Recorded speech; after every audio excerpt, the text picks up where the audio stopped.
holding its pitch pretty good.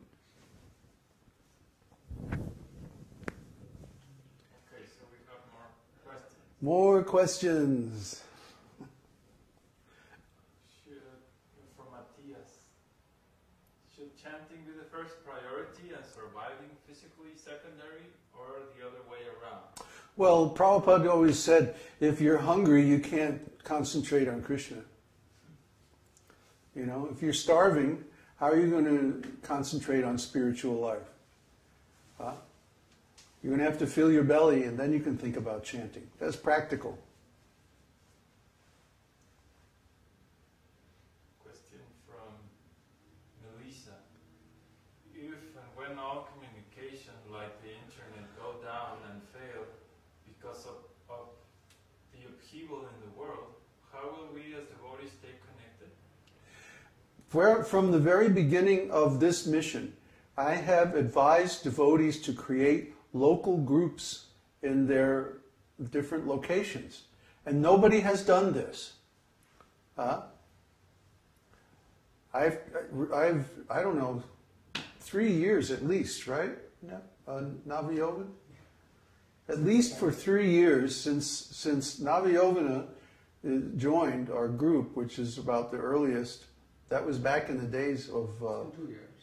2 years? Oh, you came in vanilla days. Just at the end of vanilla. Okay. So even from before that, at least 3 years, I've been advising everyone to create a local group. Nobody's done it. So what can I tell you? We can hope that the internet's not going to fail, but I wouldn't bet on it. So I think the best thing to do is to plan to come here.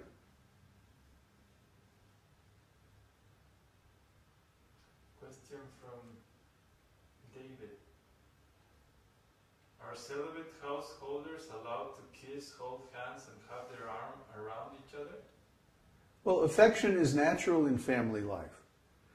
The problem is in Western society, we equate affection with sexuality.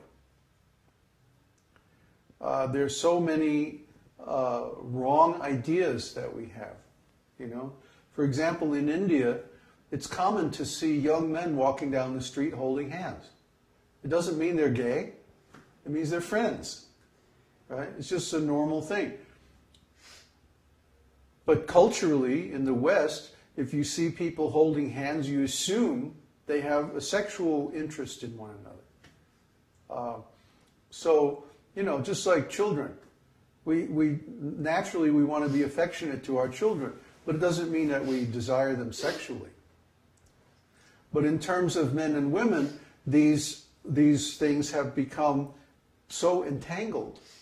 The expectations and the ideas that whenever we see someone touching, we naturally assume there's some sexual component to it. So first of all, this conditioning has to be overcome. Then there can be normal affection among family members without this nonsense sexual component. Actually, sexuality is acceptable in devotional service when used to create a child. You see, otherwise, we shouldn't engage it. We should engage our sexual interest in Krishna. Krishna is the original husband, the original lover, the original friend, the original master, the original of every role that we can imagine in our life. So we should make our priority, we should make our prime relationship with Krishna, and then our secondary relationships with our different devotees in our community, including our family members. About finding other people locally, I have not yet been able to find anyone that is true to these teachings. I wish I could find someone that was a devotee so that I could create a local group. Well, I've tried, but I just scare everyone away. Yeah, that's our experience too. That's why we preach on the internet, because we get to go through so many people. We've found that about 1 in 10,000 people, approximately, can be interested in these teachings. That's just the way it is, you know. We're teaching something very high. So this is only for exceptional people. It's not for the ordinary person. Although any ordinary person could benefit from it, they don't have the interest. And we're not about to force people to be interested in something that they don't care about. That would be artificial. So what we want is to canvas people until we find those who are naturally interested. It's not going to be very many, though. Most people can't understand what we're talking about. And we also have the bad reputation established by our God brothers to overcome. So in many ways, you know, maybe it's not practical to have a local group. But still, I don't see what the problem is, why you couldn't invite some people over, show one of our videos, maybe the 2012 videos or something like that, and then sit and discuss it. I wouldn't start with something like this, you know, this video. I would start with something basic, really elementary, like the 2012 series, or the Big Lie, or you know, any of those, the series on problems or whatever. And just sit down and show the video and discuss it with people. I don't see what's the problem with that. But I don't know anybody who's actually done it. Usually what happens is they try to go too fast. And Kanai is nodding like, yeah, I did that, duh. It's like, you know, hi, you should chant Hare Krishna. You know, no. Slow, way down. First of all, what is the problem that the person is trying to solve? You have to find out what their interest is.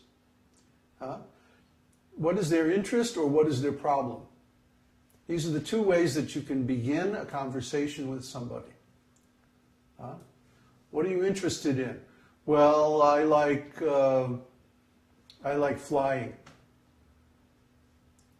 Oh, did you know that you know there were airplanes in the ancient past? No, I never heard that. Where does that come from? Well, it's described in the Vedas. Where do the Vedas come from? Blah blah blah. So there's a way to lead into anything, or lead into the Vedas from anything, because the Vedas cover everything. Because the central subject in the Vedas is consciousness, and everybody is conscious. At least I hope they are. So we have to somehow or other lead the people we want to preach to from their current interests or from their current problems that they're concerned about to the Vedas. The Vedas have the solution. They have everything. But the problem is the bridge, you see. That's why we call this the bridge community. I'm probably talking on too high a level for 99% of the people in the world. I'm sorry, I can't help myself. That's the way my mind works. But I'm giving the basic principles, and the bridge community is the basic principle for interfacing our Vedic community with the rest of the society. So if you use that same principle to talk to people, then you can get them engaged in a conversation that leads them toward Vedic knowledge. But it takes some intelligence, it also takes some training, and it's very hard to do on a video. Although, weren't you guys going to make a video about this? We all got sick. We never got around. Oh, you got sick and forgot about it. Okay, well, I guess after we move then, we'll have to do it. But it's part of the Bhakta training course to learn these techniques. So we're going to finish that video one of these days. Soon. Okay. Unfortunately, when they get to learning about the mode of ignorance, they shut down because their egos don't want to accept that they are in the mode of ignorance.